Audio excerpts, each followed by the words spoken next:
तुम्हाला समोसे आवडत असतील तर ही बातमी तुमच्याकरता आहे। कल्याणमध्ये खराब बटाट्यापासून समोसा बनवत असल्याची एक धक्कादायक बाब समोर आली आहे। एका फेरीवाल्याकडून समोसे घरी विकले जात होते। हे समोसे तयार करणाऱ्या व्यक्तीला मनसे कार्यकर्त्यांनी बेदम चोप दिला। अशा बटाट्यांपासून समोसे तयार करून जीवाशी का खेळ करता आहात असा सवालही मनसे कार्यकर्त्यांनी उपस्थित केला।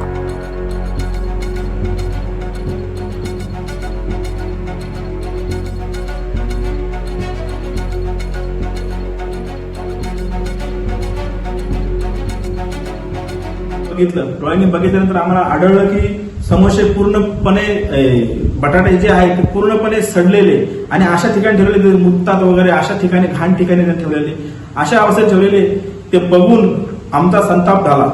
आणि ही एकच टोळी नाहीये, ह्या एका रूम मध्ये हे लोक 4-5 जण असतात, असे कमीत कमी 10-12 रूम तिकडे आहेत, ते भाड्याने घेऊन राहतात आणि अशाच प्रकारे समोसे बनवतात। आमची मागणी एकच आहे की यांच्यावरती कायदेशीर कारवाई झाली पाहिजे।